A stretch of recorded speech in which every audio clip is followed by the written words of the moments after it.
Open na na yung parcel.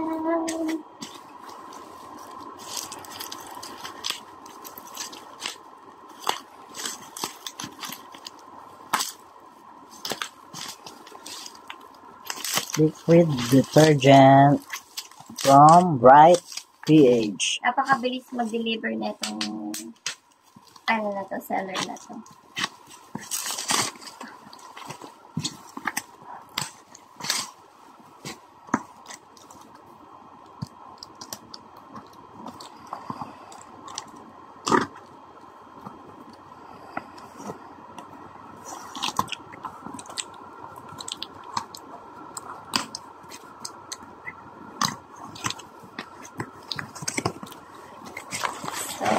Ito siya. Ayan. Detergent. For detergent. And meron siyang kasama manual instruction.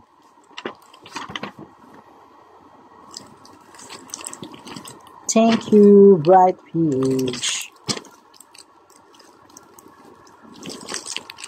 Ayan siya. Wait lang.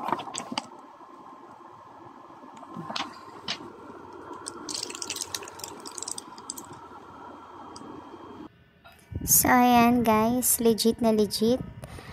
Pwedeng pang negosyo. Pwede din siyang pang everyday use sa bahay. Dahil sobrang makakatipid kayo kaysa sa pabote-bote na ibibili nyo sa tindahan.